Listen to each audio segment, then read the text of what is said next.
Wow! Ganda! Grabe, ito yung gusto kong spot, please. Look at this view. Wow! You have the perfect view pala here.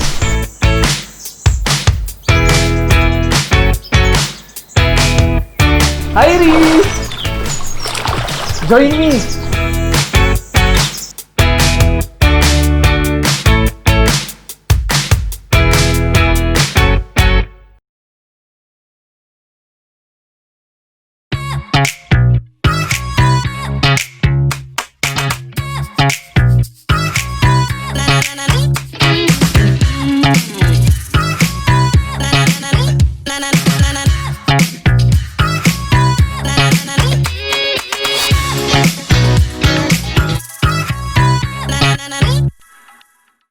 Nasugbu comprises a large chunk of Batangas, located just south of Cavite.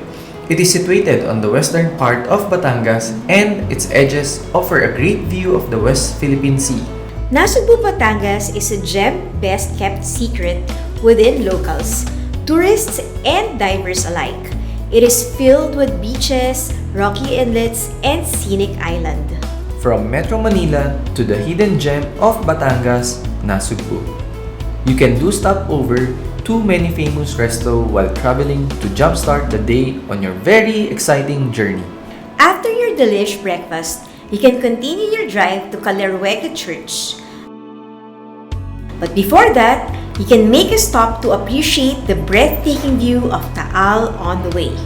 You can take pictures as much as you want for its magnificent view of the Taal volcano before going to Villa Elena.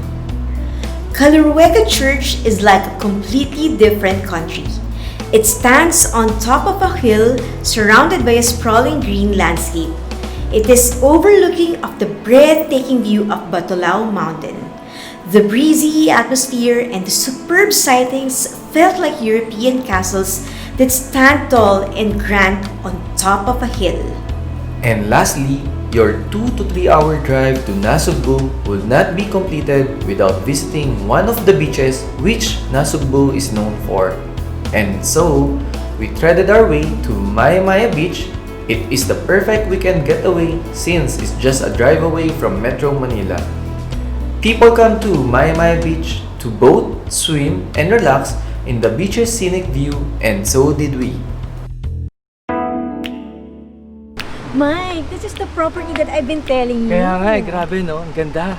Grabe tingnan mo, imagine mo, ang ganda. Papasok pa lang tayo ng house niya Gusto ko na tignan sa loob. I have this feeling na as we go through this short hike papunta sa house, grabe, it's gonna be worth it. Let's go!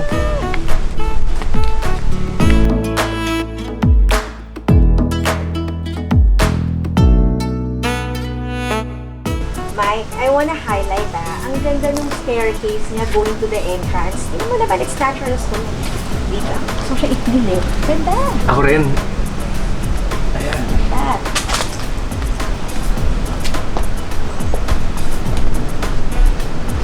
Wow! Look at this house.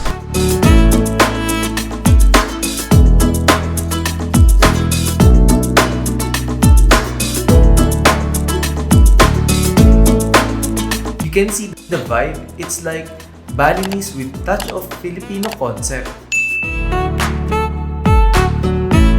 Let's Come explore. on, I can't wait to explore.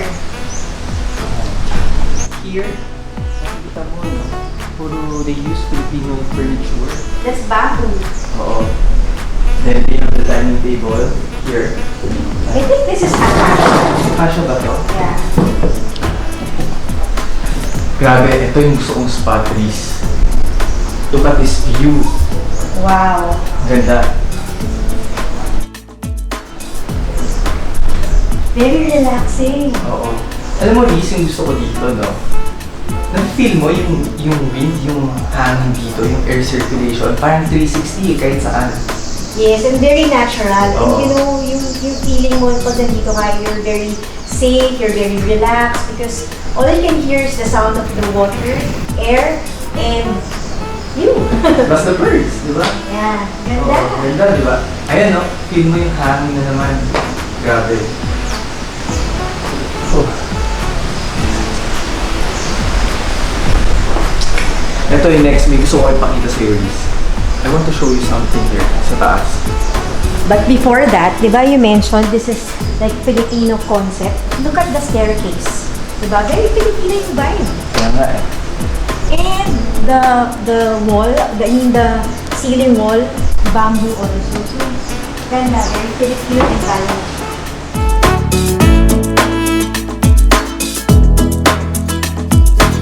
Wow! Ganda!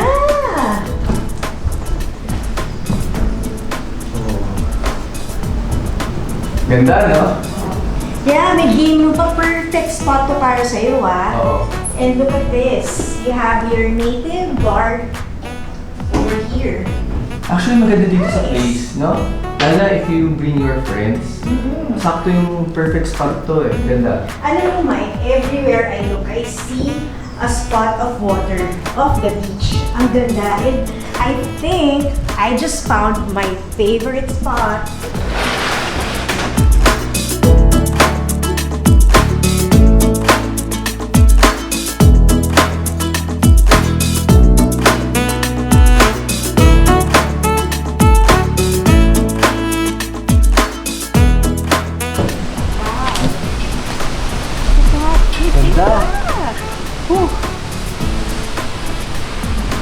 Ang ganda kasi, tingnan mo ah. You have the view of the water. You have the view of the trees. Napaka-nature nung dating. Kasi di ba sometimes yung mga nasa resort, bahay makikita mo eh. Pero dito, parang hindi kayo dikit-dikit. Yeah. And you know what? You have captured the 360 views of the Nasugbu, Batangas area, and at the same time, you have 180 degrees of the beach. Yes. Diba? You have Maimaya over there, and you have, I think this is Tali or Punta. Tali, that's Tali. So, Tsaka, ang maganda dito, Riz, just 5 minutes going to the beach lang. Hindi siya malayo. I know. Ganda ng vibe. Actually, Mike, just a trivia. I think this is one of the few houses, or if I'm not mistaken, this is the only house here that captures this kind of view. Oo. Diba? And mataas kasi Mataas siya kasi eh.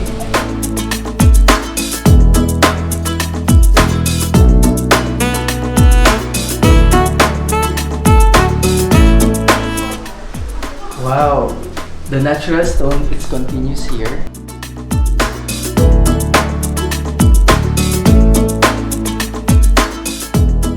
And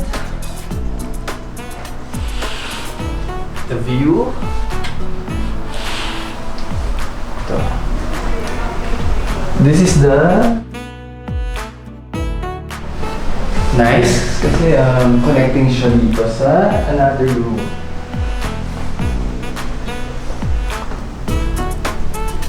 Wow, fantastic. Still, meron pa rin siyang view dito. Nice.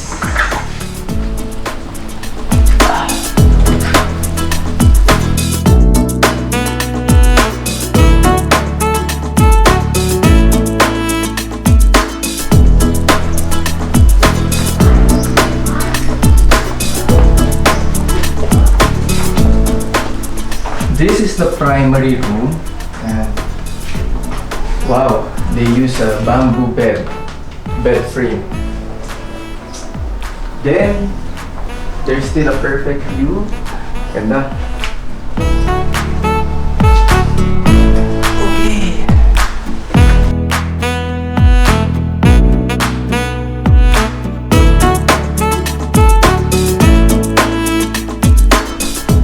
Oh, Reese, there you are.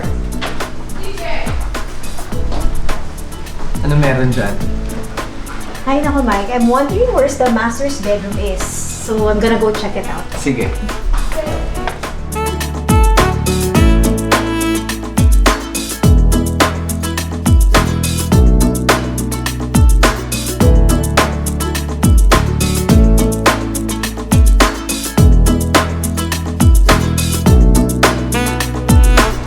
Wow, and you have the master's bedroom here. Perfect for your home office. can do my stuff here while I have this perfect view. Wow. Ganda.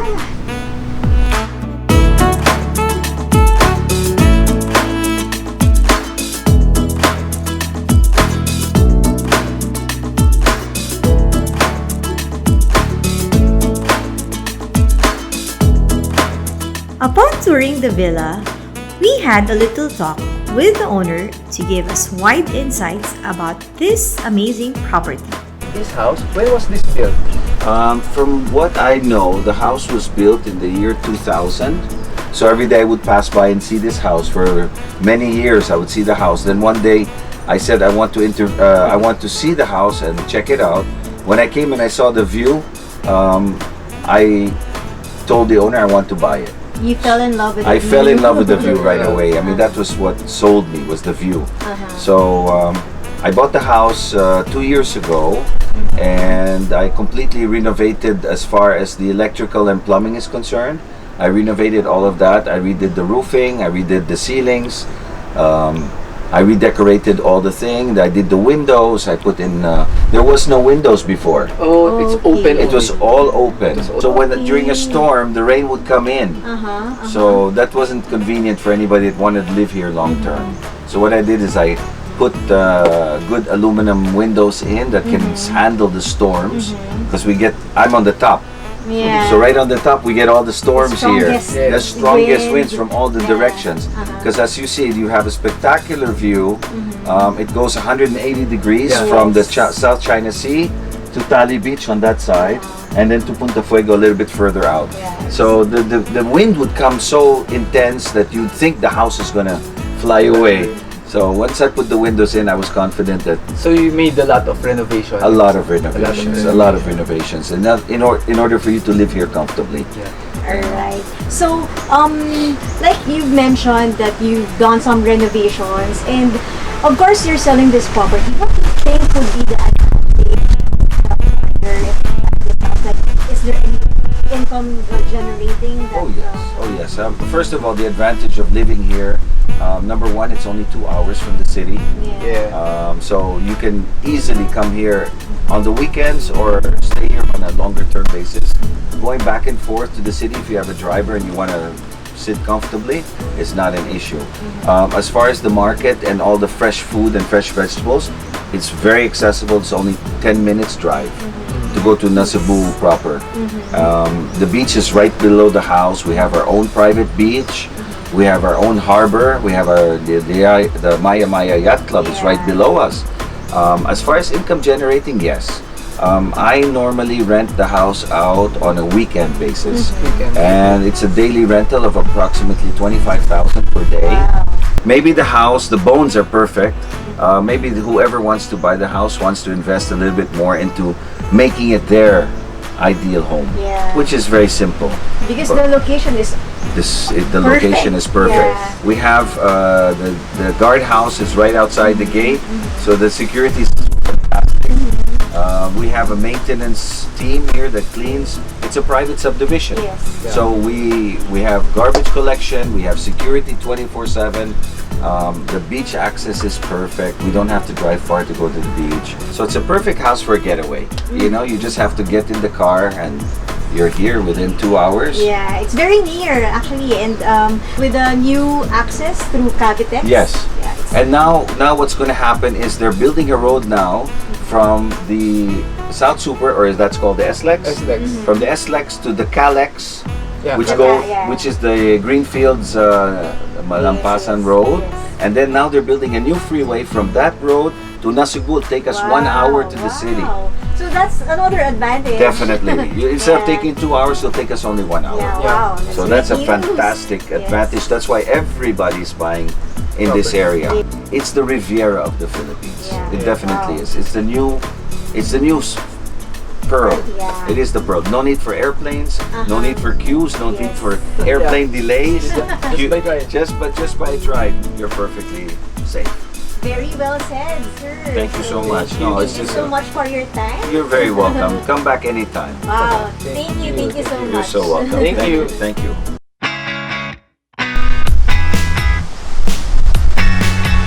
My ko, ang ganda nung ano. Ito si Mike. Mike!